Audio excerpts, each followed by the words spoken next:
Today on the Roxom Report London, the US Senate passes the Genius Act. JPMorgan introduces a new USD deposit token. The latest on UK inflation numbers. Amazon is already replacing large parts of its workforce with AI. All that, plus an agricultural company getting into mining, a Bitcoin ATM ban, and what to expect from US Fed Chairman Powell's speech today on the Roxom Report London.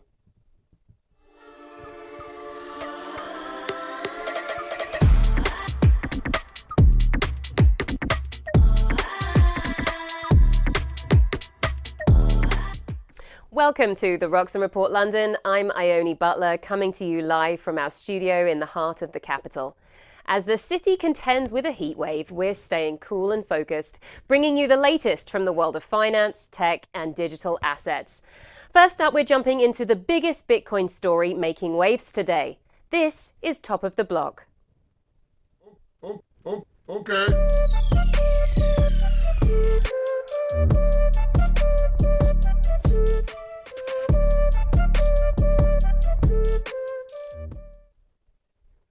It's official. The crypto industry just scored its biggest legislative win yet. The Senate has passed the Genius Act, marking the first major federal framework for US dollar-backed stablecoins. 68 senators backed it. And that's not just bipartisan, that's historic. Now, what's in it? In short, real guardrails, monthly audits, full reserve backing, anti-money laundering checks. It also cracks open the stablecoin market to banks, fintech firms, and even major retailers, all under the watch of the Treasury Secretary Scott Bassett, who's predicting a $2 trillion stablecoin boom in just a few years. This isn't just a win for crypto policy, it's a political flex. The industry spent $250 million influencing the 2024 election cycle, helping to usher in what insiders are calling the most pro-crypto Congress in US history. And it shows. But not everyone's cheering. Senator Jeff Merkley called the bill a blank check for Trump's crypto empire, which, by the way, now includes nearly $1 billion in digital assets, from meme coins to mining operations. Merkley tried to block politicians from profiting off crypto entirely, but his amendment never made it to the floor. Now, the bill heads to the House, where there's already a competing version, the Stable Act, with a very different view on who should regulate all of this. Treasury or the Fed, centralized or split authority. Expect fireworks. Meanwhile, traditional finance isn't standing still. JPMorgan just launched its own stablecoin alternative for institutional clients, and Shopify, Stripe, and even Bank of America are diving in. In short, stablecoins aren't coming, they're already here. And with the Genius Act, the US just took a massive step towards shaping and controlling the future of money. We'll be right back with, you know what? I'm going to cut to our producer, Anton, up above and get your thoughts on this situation. I guess one of the thing that really stood out for me there is the amount of money that lobbyists from sort of the crypto space invested in the last round of elections. What do you think of that? Isn't that incredible? That I remember that. I remember that happening, and just the gigantic amount of money that was going into U.S. politics during the election, and they clearly picked a side, and it seems like they got their people in. But it wasn't just President Trump; it was elections all over the United States, in the House of Representatives, in Congress. I mean, they're all over the place now. I think for this, it's a good thing. I mean, we need guardrails. There needs to be regulation. And there needs to be some type of framework for this thing, because it feels like early days of the internet where everything's a little crazy right now. A bit Wild West. Yeah. Yes, and I think we'll get into it in one of our future stories. I think Senator Elizabeth Warren, I believe she's a senator, there's certain things that it's still lacking. It still doesn't give the protections that everybody would hope, which I think we can get into in a bit. But you're right, it is good to have something. And, you know, you're saying that backing the sides, it seems like across the range of left to right, there's people backing this. So I think it bodes well for Democrats. I think a lot of them have not been as pro Bitcoin, pro crypto, and I think they need to be if they want to keep up in moving forward and in future. I agree. And this was actually started to be a bipartisan bill. What Democrats really wanted included in here was rules against the president profiting on his own digital assets, which Exactly. didn't get included. And I think that's an important one. But I think Republicans and Democrats were both on the same side that this was a good thing to happen. I think the big banks are a little scared because this is the most practical use of this is companies' ability to take transactions without the use of a Visa or a MasterCard or anything like that. Yeah, they should be scared. It's kind of making them obsolete in a way, or giving them more competition. We discussed that topic yesterday with Visa and MasterCard, like other companies like Amazon creating these payment processing systems to sidestep Visa and MasterCard and all their fees. So, I wonder how it will shake things up with traditional banking. We'll find out. We'll be right back with the Market Watch. Security matters. Zappo Bank, the only way to bank your Bitcoin. Apply now at zappobank.com.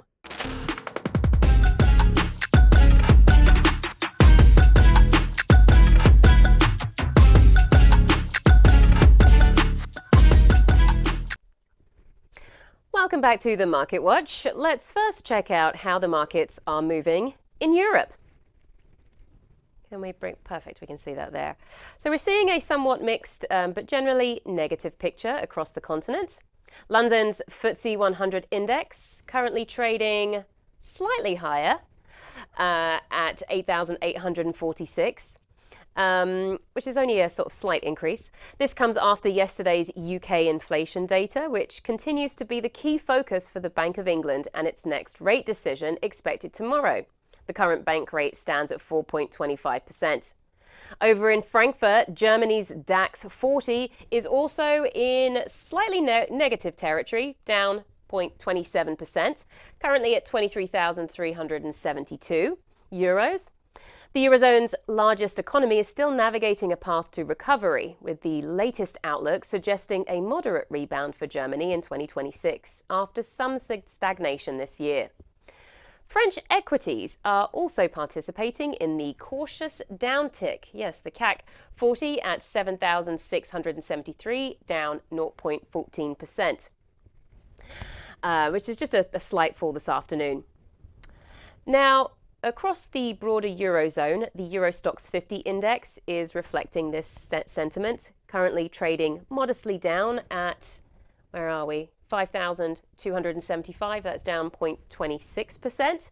Investors are still digesting the implications of the European Central Bank's recent interest rate cut earlier this month, where they lowered the deposit facility rate to 2% effective June 11th. While this was largely anticipated, the path forward for further cuts remains data-dependent, with inflation figures and overall economic growth continuing to influence expectations. Now, overall, European markets are trading carefully today, with minor declines as participants weigh central bank policy, economic recovery prospects, and broader global sentiment. Now, let's move over to the US stocks. So here in London, we are well into our trading day, but across the Atlantic, the US markets are still just a few hours from their official open at 2:30 p.m. BST. This makes US futures our crucial guide, offering a real-time pulse of investor sentiment and potential direction for Wall Street. So right now, looking at the pre-market action, US index figures are seeing some mixed results. They are always changing, so we can never quite prepare for this segment. The S&P 500 is up 6.5%. Future prediction is slightly up. What else do we have? So this basically, the mixed results suggest that despite a recent string of weaker than expected economic data, including dips in retail sales and industrial production yesterday, traders appear to be anticipating a somewhat positive start to the New York trading session. Okay, so yeah, we've got the NASDAQ. Is there a way of just seeing a quick summary of that? The NASDAQ is up. Whoa, that is a huge jump since we... up 47%. Oh, sorry, 45 points. Excuse me. I was like, whoa, we just had a 47% increase. Up 45 points. That makes way more sense. So yeah, up slightly. And what were the other? S&P 500 up almost 9 points. Very mild. Anything else? What else do we have here? The Dow up 41.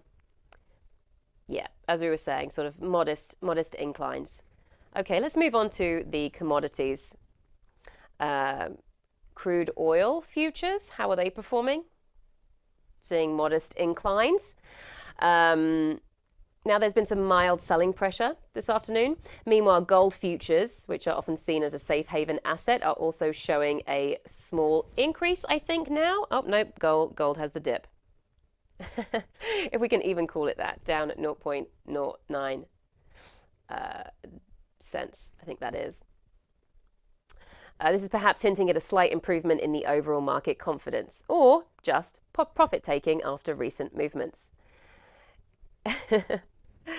This is such an interesting segment to have because it's always in flux. Let's quickly check the bond market. The US 10-year Treasury yield, how is that performing? It's trading slightly, very slightly lower, hovering at around the 4.36% mark. Treasury yields are key indicators for borrowing costs and broader economic sentiment. And their current stability suggests no major shifts in interest rate expectations ahead of any further economic data this week.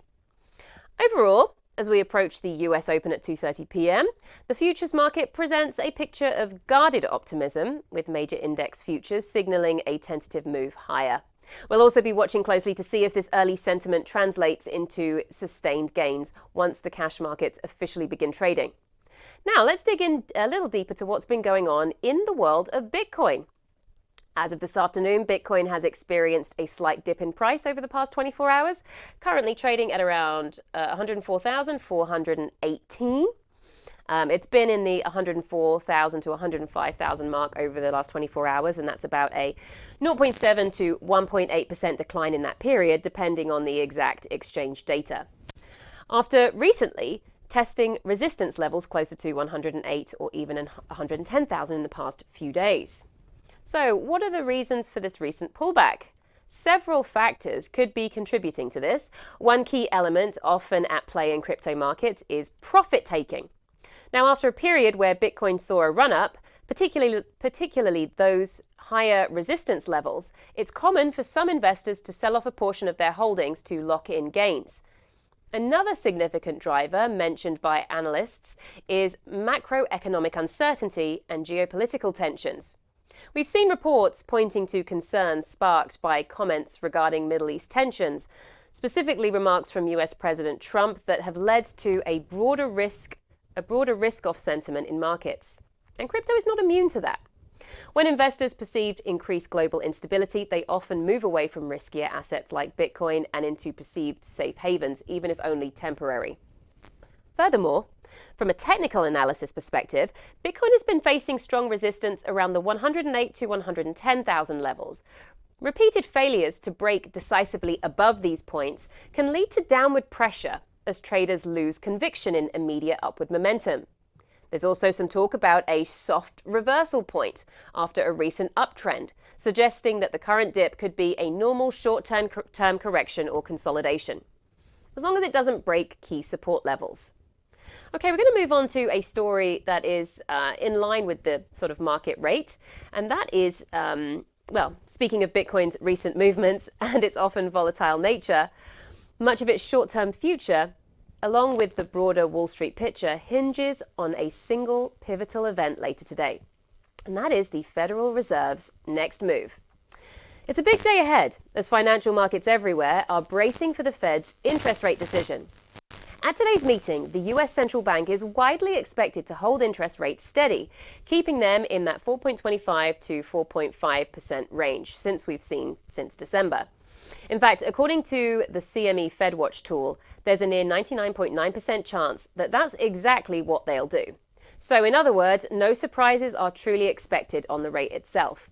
However, all eyes and ears will still be glued to Chair Jerome Powell's tone during his press conference, because when it comes to the Fed, words can move markets just as much, if not more, than actions. And this is precisely where Bitcoin is caught in the crosshairs.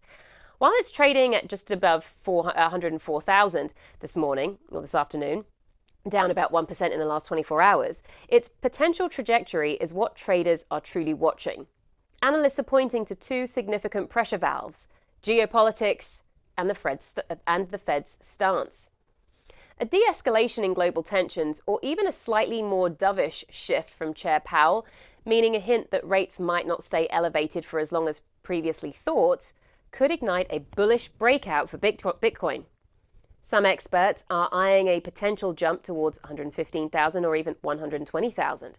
But if Powell keeps his caution hat firmly on, signaling that rates will indeed stay elevated longer to fight inflation, then Bitcoin could quickly tumble towards key support levels around 90,000.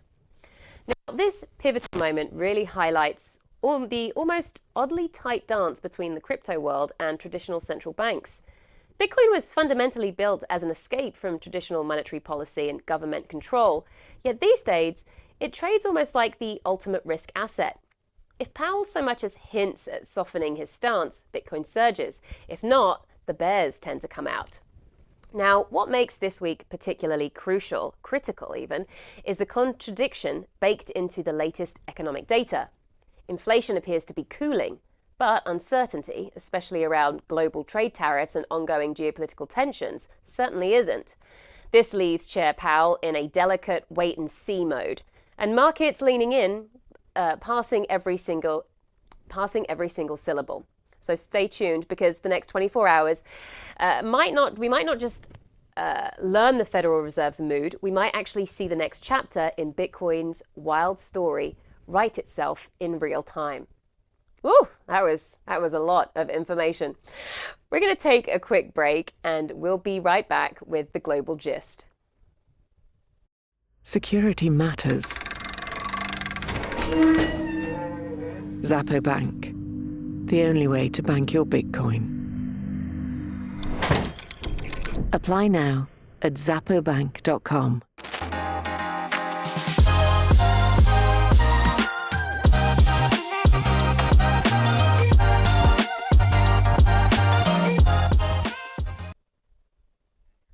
Welcome back to the Global Gist, our segment where we take you on a rapid-fire tour of the biggest stories in global finance and tech. So now to our first story. It's a-comin'. JPMorgan Chase just made a significant move in the digital asset space, and it's one that could reshape how institutions handle money. The bank has announced JPMD, a new digital token designed to represent commercial bank deposits on a blockchain. Unlike typical stablecoins, JPMD is what's known as a deposit token. It's pegged one-to-one to US dollars, but issued on Base, a public blockchain developed by Coinbase and built on Ethereum. Importantly, JPMD isn't open to the general public. It's a permissioned token available exclusively to JPMorgan's institutional clients. That means large corporations, not individual investors, will be using this to move money. And they'll be doing it with round-the-clock settlement, interest payments, and a direct line to JPMorgan's core banking infrastructure. Now, this marks a clear distinction from traditional stablecoins like USDC or USDT, which operate in a more open, retail-focused ecosystem. With JPMD, the idea is to give institutions the speed and efficiency of blockchain without leaving the regulated financial system behind. JPMorgan says clients are already showing interest, particularly for cross-border payments and digital asset settlements. According to Naveen Melia, the global co-head of Kinexys, JPMorgan's blockchain division deposit tokens deposit tokens offer better integration with existing financial products and will eventually be interest-bearing. Now that's a major upgrade for institutional cash management. In the meantime, JPMorgan is moving ahead with a solution that closely mirrors stablecoins, but doesn't require the same regulatory classification. In Europe, similar digital assets regulations are already in force under MiCA, with the UK following suit. Now, choosing Coinbase as the blockchain partner is notable too. JPMorgan and Coinbase already have a long-standing relationship, and tapping Base, a public but secure network, signals a strategic bet on open blockchain infrastructure rather than closed proprietary systems. Now, in short, JPMorgan is creating a bridge between traditional banking and digital assets and doing it on its own terms. It's a quiet but important signal of where global finance is heading, not away from crypto, but deeper into it. Okay, now on Friday, we'll be joined on the show by Freddie New of Bitcoin Policy UK. And I'd like to take a deep dive with him into this topic. So keep this at the forefront of your head and we will go into depth on that. All right, next up, moving on to our next story. Inflation in the UK has dropped again, this time to 3.4%, the lowest level in nearly 2.5 years. On the surface, that sounds like good news, but for the Bank of England, it's anything but simple. The latest Consumer Price Index data from the Office for National Statistics shows inflation eased in May, helped along by falling petrol prices and cheaper airfares.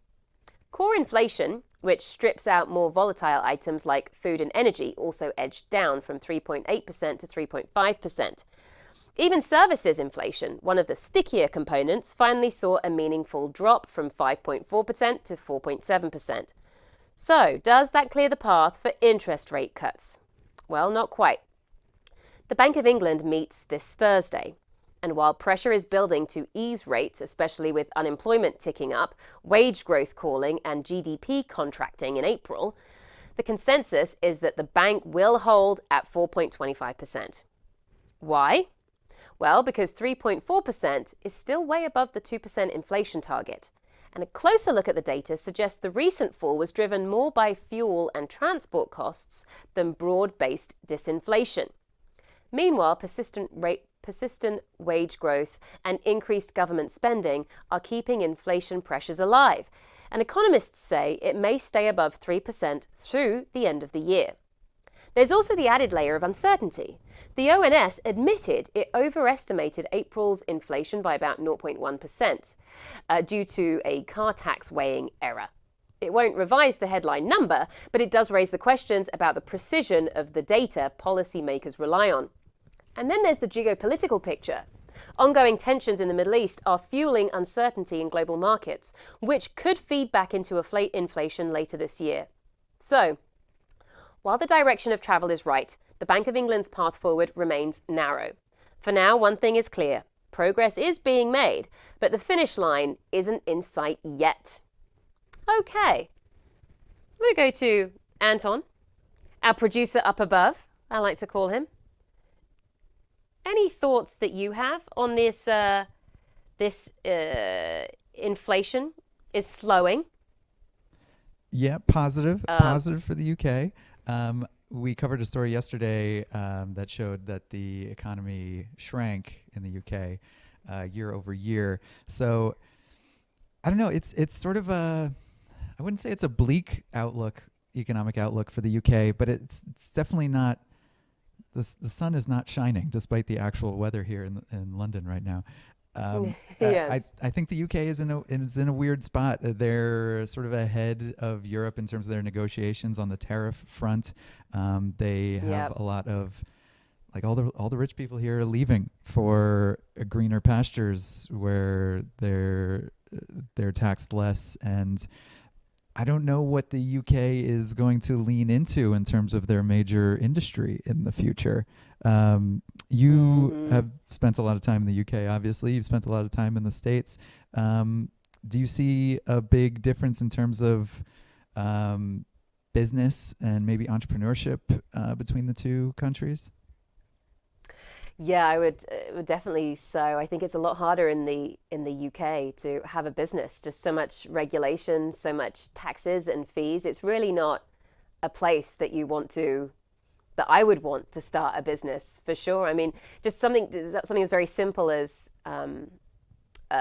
property investments and rental incomes. It's a lot of small landlords with sort of smaller portfolios are having to sell just because it's not even viable for them anymore, which, shutting down businesses, it's a difficult climate. I mean, looking at these figures, it's not the worst, it's not what they expected. I don't think it's terrible. I think the UK is going to be okay, but there really needs to be some foresight.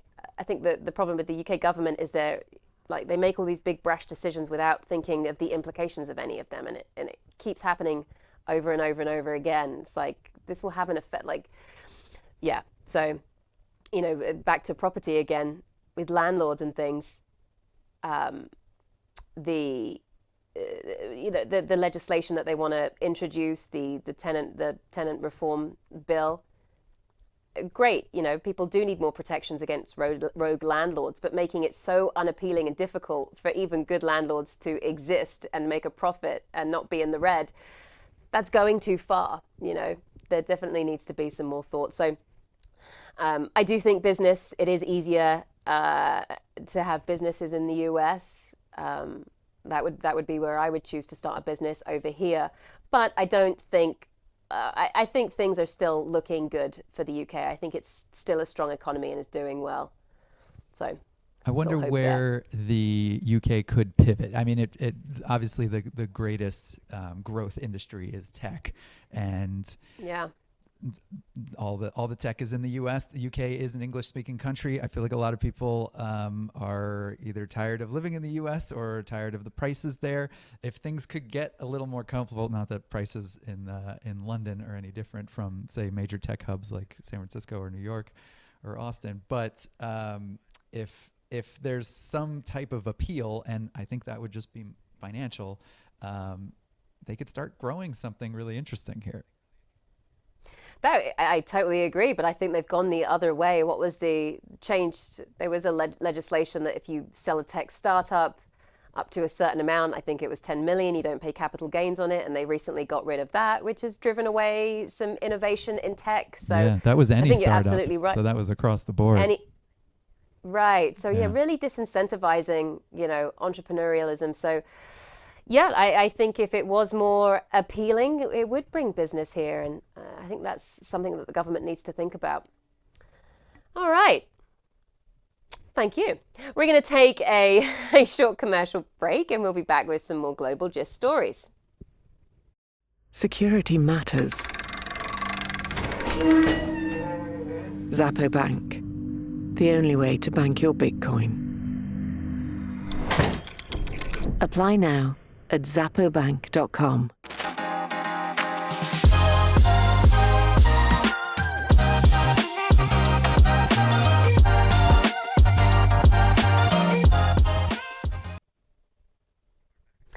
Welcome back to the Global Gist. Now, at Amazon, the AI takeover of jobs has already begun by artificial intelligence. In a company-wide memo this week, CEO Andy Jassy gave one of the clearest signals yet. AI isn't just coming for jobs. At Amazon, it's already here.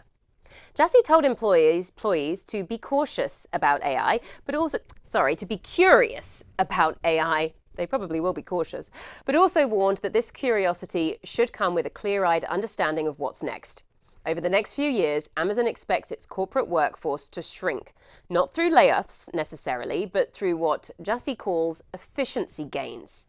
In plain terms, AI will replace some of the roles humans currently perform, especially in the corporate ranks. And this isn't a vague prediction. Amazon is using AI across virtually every corner of its business. 500,000 third-party sellers are already using Amazon's own AI tools to generate product listings. Advertisers are leaning into it too. And Jassy says the company is building toward a future where intelligent agents, AI assistants, something we spoke about a couple of days ago, will handle everything from shopping to daily chores. This isn't just about automation in warehouses, it's about reshaping the white-collar workforce. Now, to be fair, Amazon's not alone. Tech giants are pouring billions into generative AI. But scale matters here. Amazon employs more than 1.5 million people globally, with around 350,000 in office roles. That's a huge test case for what workplace transformation through AI really looks like. And it echoes a broader warnings in the industry. Dario Amodei, CEO of Anthropic, said recently that AI could eliminate half of all entry-level white-collar jobs. Geoffrey Hinton, called the so-called godfather of AI, went further, questioning whether new jobs can really keep pace with the intellectual labor AI is learning to do. So, while Jesse frames this as evolution, not disruption, the reality really is stark. Amazon's message is clear: adapt to AI or risk being replaced by it. Now, I have to say, heading over to Anton, our producer in the cloud there, this does not surprise me one bit with Amazon.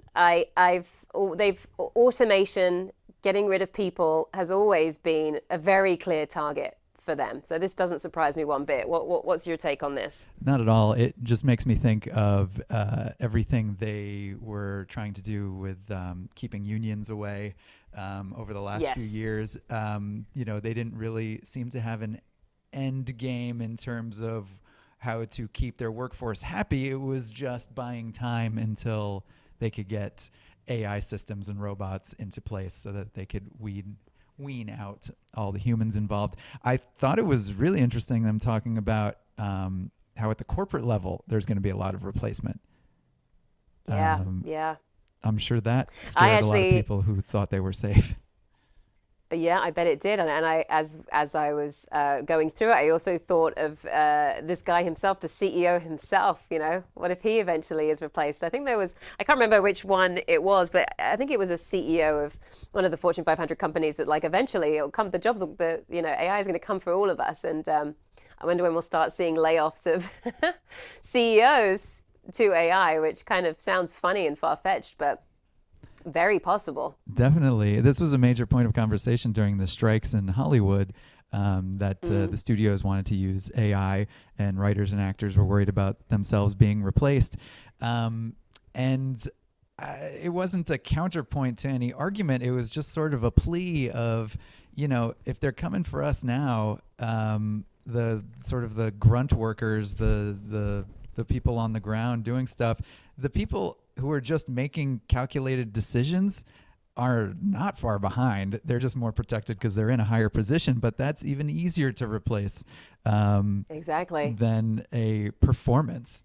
Yeah. ChatGPT can make sound corporate decisions very easily. That's true. They need to watch their back. I do wonder if these C-suite execs are nervous or if they're sort of steaming ahead. I mean, maybe they're kind of invested in the company in other ways. So even if they do get replaced, if the company makes billions, they're still fine. So maybe it's less of a concern there. I thought it was interesting, the term that, and how do we say it? Is it Jassy? Have you heard of Andy Jassy before? I think it's Jassy. Am I saying that right? Let's go with Jassy. Okay. It's an unusual name. Thank you. Efficiency gains, they call it.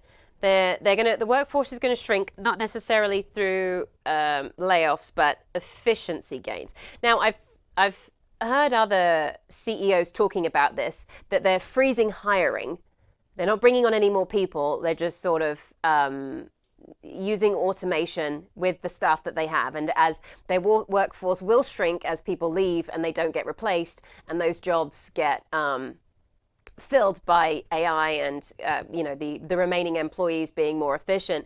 What are your thoughts on that? Is that what you kind of think that they're doing here? Because I mean, the article that we're referring to, it's kind of implying that people will be laid off, but I don't know necessarily that there needs to be mass layoffs with just people slowly leaving and AI becoming more efficient and the freeze on hiring. Yeah, it seems like a sort of a cuter way of saying that eventually we'll get to this point, but it's going to be a slow process with people leaving on their own accord, and don't worry about it, because we're not going to be doing mass layoffs. I think AI is moving too quickly. I think they're going to be having mass layoffs soon. I think that's going to be across the board. It just seems like Amazon's being a little more honest about it than most. Yeah, would agree. What do you make of the, be curious about AI, but be warned. It's like encouraging people to embrace and use AI for them to then turn around and say, okay, great, now we don't need you anymore. Thanks for either training our systems or showing us how we can, how it can be used to minimize this team. Yeah. I would find that very confusing. Learn to play nicely with this thing that might kill your job. It's very confusing messages. Yeah, I think as it reads, as you kind of look at that article, it seems like, okay, cool. Positive. It's not the worst, but as we dig a little deeper, I feel like I think that people should be concerned at Amazon there. Yeah, it's coming. It's coming for all of us. It is indeed. It really is. Okay. Now let's move on to our, I think this is our final Global Gist story. Quite an interesting one, I found. In a move that could signal a broader crackdown, Spokane, Washington, the state's second largest city, just became the first in the region to ban crypto ATMs. And the reason is a surge in scams targeting some of the city's most vulnerable residents. This week, Spokane City Council voted unanimously to prohibit these kiosks, giving operators 60 days to remove them or risk civil penalties and even losing their business licenses. The measure was introduced by council member Paul Dillon, who said crypto ATMs have become a preferred tool for scammers, and he's not wrong. According to the FBI, crypto ATM-related scams cost victims more than $246 million in 2024 alone, a 31% jump from the year before. Most alarmingly, 2/3 of the victims were over the age of 60. So how do these scams actually work? Well, criminals pose as law enforcement or tax officials and convince victims they're in trouble unless they convert cash into crypto at one of these kiosks. But once that money enters the system, it often ends up overseas in places like China, Russia, or North Korea. And there's no getting it back. Detective Tim Schwering, who addressed the council, put it bluntly, by the time the money is in the cryptocurrency, it's already too late. Now, city officials noted that many of these machines are located in lower-income neighborhoods, in grocery stores and convenience shops, raising serious concerns about who's being targeted and why. Now, Spokane's ordinance won't just stop new kiosks from popping up. It mandates the removal of existing ones, and the city will be tracking whether this actually curbs crime. Okay, we go to our Anton, our producer in the sky and American. Spokane or Spokane? Spokane. That is the real question here. Now, as soon as I said it, through. As soon as I said it, it sounded wrong. I said Spokane. It didn't feel right. I'm not sure anymore. So it has to be Spokane? It might be Spokane. We need a Washingtonian in here to figure it out. Spent a lot of time on the West Coast, but I still didn't get it. Yeah, it might be a regional thing in the U.S. Spokane, Washington, Spokane. Let us know. Let us know in the comments. Yes, I think this was a good call from the city here. What do you make of their decision to ban these ATMs and in a bid to help some of these mostly elderly residents avoid scams? It seems like a positive thing. I never understood why anybody needed a Bitcoin ATM. There's something to be said about it normalizing Bitcoin in general, but I never saw the use for something that lives so easily online anyway. And I mean, the idea is to hold, right? So this is sort of counter to that. Where I lived in the States, I always knew I was in a bad area if I saw a Bitcoin ATM. So I don't, I didn't know what that meant, but they were not in the nice areas. You didn't go into a Whole Foods and see a Bitcoin ATM. You went into. Where did you see those? In California? In New York? Yeah, California, convenience stores, sort of a strip mall where it's a little shady. There would often be a Bitcoin ATM. Interesting. And that is somewhat telling as to why they're there. I would be curious to find out what these ATMs are being used for. Is it predominantly people being scammed? Is that what's happening with these ATMs? I mean, I guess people can. They're obviously paying cash into them as well as taking it out, right? They serve a dual purpose. It must be if they're using them to take people's money. I guess so. Yeah, it's. Or do you put your card in and you put your PIN in and it gets converted to Bitcoin or whatever cryptocurrency and then it's gone. Yeah. I've never actually used one. I haven't either, and I don't know how it would, go to your wallet or account or anything like that. It'll be sent to somebody. Yeah. Well, these scammers definitely have figured it out. But I would like to know what the split is between the actual people just using them about their daily lives versus how much of it's actually being used for scams. Who's really using it because they want to versus who's being scammed. That would be interesting to see the percentage split there. And all the time I've seen these Bitcoin ATMs, I've never actually seen anybody use one. So I don't know. Maybe I'm not out. Also telling. Yeah. Yeah, you're not out when these scams are unfolding.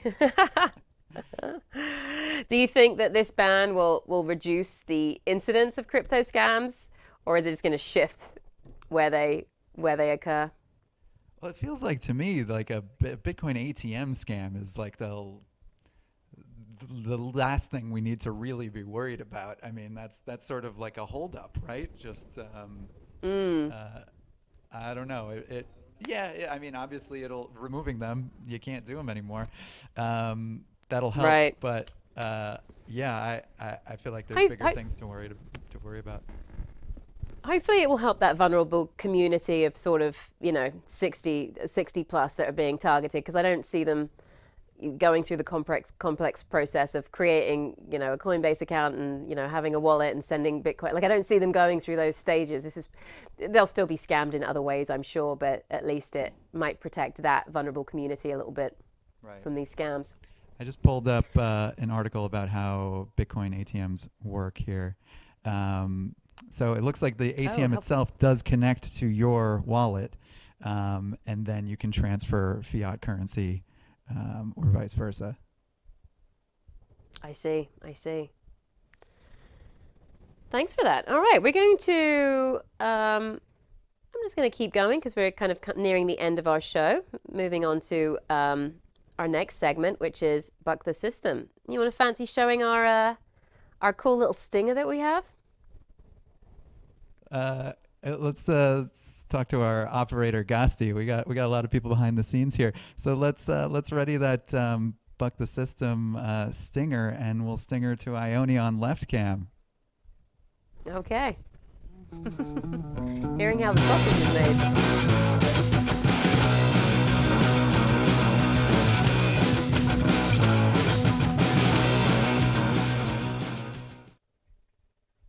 Welcome to Buck the System. This is the segment where we look at disruption, innovation, and the fight against centralized control.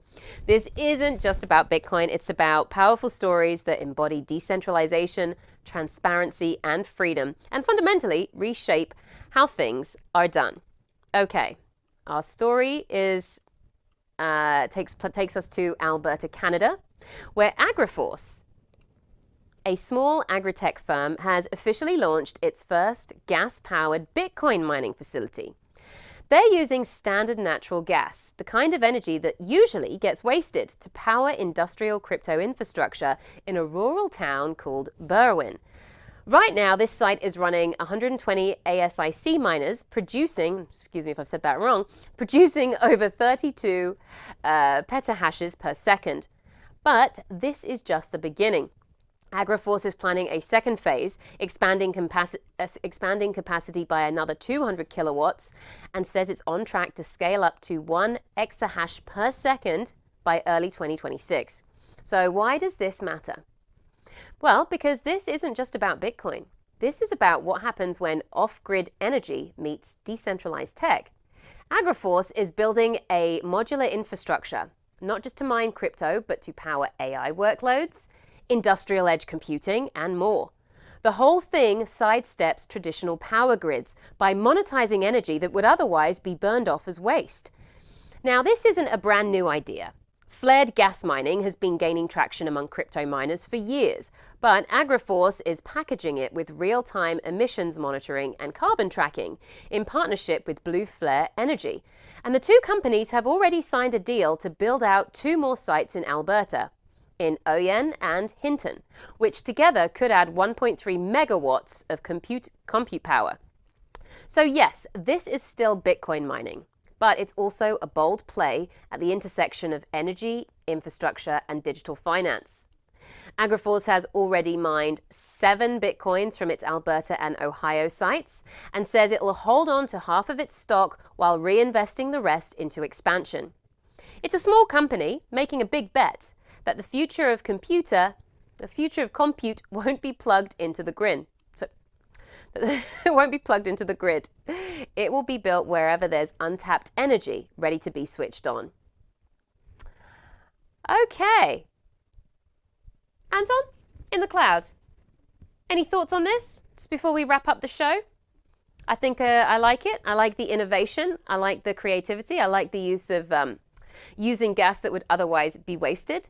I'm very cautious when it does come to renewable tech, where it's, renewable energy when it's called renewable, but it actually does a lot of damage in burning it. So to me, it's still burning natural gases, which who knows how good that is for the environment, but it's not being wasted. What are your thoughts? Right, sort of a greenwashing thing. Well, unclear if this is that right now, but it feels like a very Canadian way of going about things. It's they got some. You mean a boot things? I'm so sorry. Boot things. They have the farms, they have the energy, they're putting it to good use and making some profit with energy that would have been wasted otherwise. This feels like a nice, wholesome Bitcoin story. Canadian story. Of course, we'll find out that there's something behind the surface later, but for now, it seems really nice. Agreed. All right, well, that wraps up the Roxom report from London today. Now we're heading over to our RoxomTV team in the US for an in-depth look at global events and consciousness. Talking about Canadians, coming up next, it's the Great Awakening with Nolan. Join us tomorrow for the latest in Bitcoin and financial news, and thank you so much for tuning in.